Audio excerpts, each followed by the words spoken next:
Tu vois, il y a 2 choses qui te font rater ta réussite et ton but. Soit tu échoues parce que tu crois déjà que tu mérites une chose et que d'une certaine manière on te la donnera, ça te projette dans l'avenir. Soit tu tu penses que tu ne pourras pas l'obtenir parce que tu ne la mérites pas et c'est parce que tu es enlisé dans ton passé. Il en est de même pour le paradis, tu sais. Je te parle des choses terrestres, quand tu veux obtenir quelque chose de matériel, mais il en est de même dans les lois du ciel. Tu crois, ça Dieu seul sait, que euh, tu, tu mérites le paradis à cause euh, de, comment dire, de ta bonne pensée. Je pense que parce que tu as de bonnes pensées, ça suffit. Et que donc tu l'obtiendras dans le futur, donc tu l'as perdu dans le présent. Ou soit tu penses, tu culpabilises, que tes actes sont mauvais ou que tu n'as pas mérité quelque chose parce que tu penses que les choses du passé te contraignent à la recevoir, tu vois. Dans la première déjà, tu vois, c'est comme les religieux qui te disent oui, tu auras le paradis parce que tu fais telle ou telle chose en fait. Euh, Tu vas atteindre la vie éternelle, tu vois. Ne vois-tu pas que quand ils te proposent que tu auras la vie éternelle parce que tu as fait telle ou telle chose, c'est parce qu'ils t'ont volé déjà la vie éternelle qui est déjà dans le moment présent. Je vais essayer de te le montrer. Donc en vrai, c'est pas comme ça que ça se passe.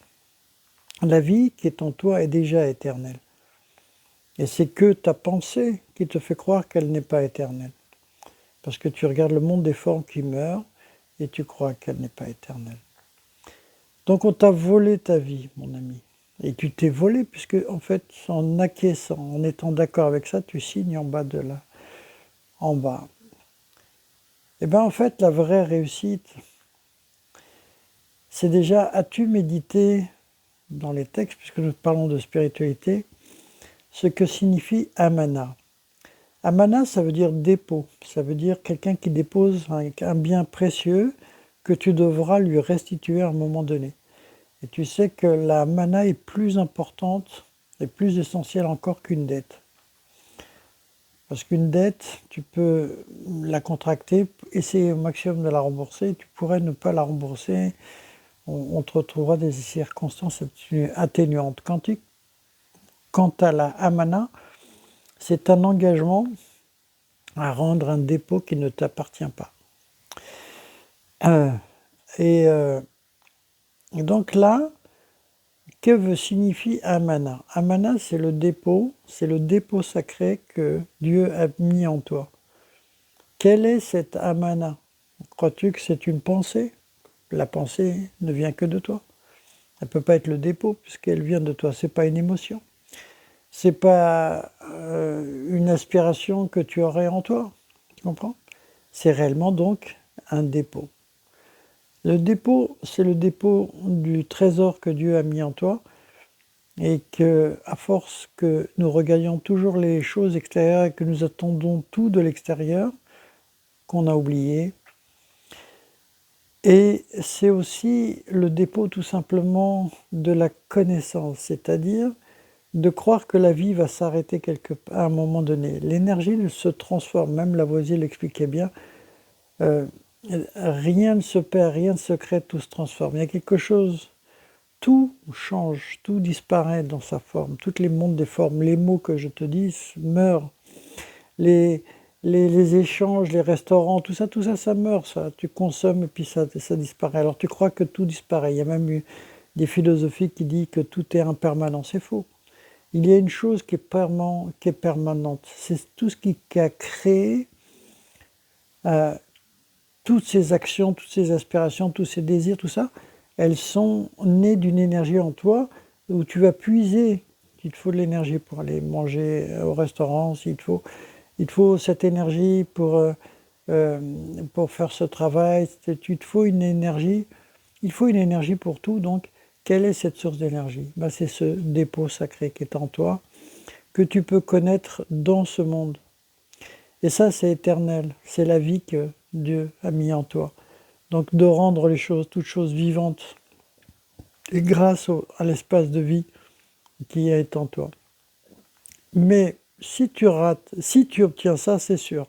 Je ne sais pas ce qui se passe quand tu rates, parce que moi je fais pas de prophétie de mauvais augure, mais je te dis, si en vérité tu trouves cette amana, ce dépôt sacré que Dieu a mis en toi, et que tu le rendes à son propriétaire, crois-tu que déjà, dans l'autre monde déjà, as-tu, et encore, hein, je te dis, tout appartient à Dieu.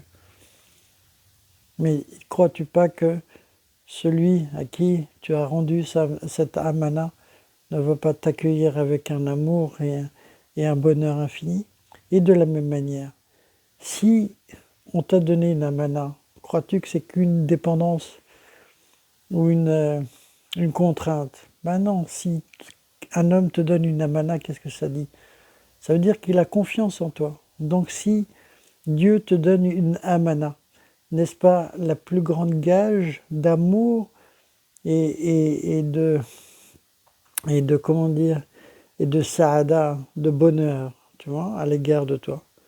Ça veut dire qu'il te fait confiance, c'est une confiance énorme.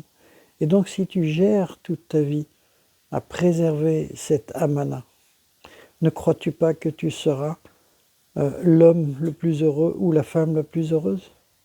En vérité, je te le dis, c'est cela la réussite. Grâce à ta amana que tu portes en toi, tu peux tout réussir. L'aspect matériel, l'aspect affectif, l'aspect santé, te régénérer et générer toute cette énergie en toi. Et une clé magnifique qui est la sagesse elle-même, parce que la sagesse, c'est pas la philosophie, c'est pas tout ce que tu crois, mais ou même le déploiement de toutes les pensées, les plus belles, mais c'est vraiment ce qui vient de cet amana, d'être dans le soi, qui va dévoiler ton soi. Okay. Je dis même qui va dévoiler ton soi. J'ai fait exprès de mettre quelque chose encore de plus grand, qui n'est autre que le soi réel relié au divin. Voilà, c'est cela le bonheur, c'est cela la réussite. Quand tu as obtenu cette réussite-là, tu as toutes les réussites. À très bientôt.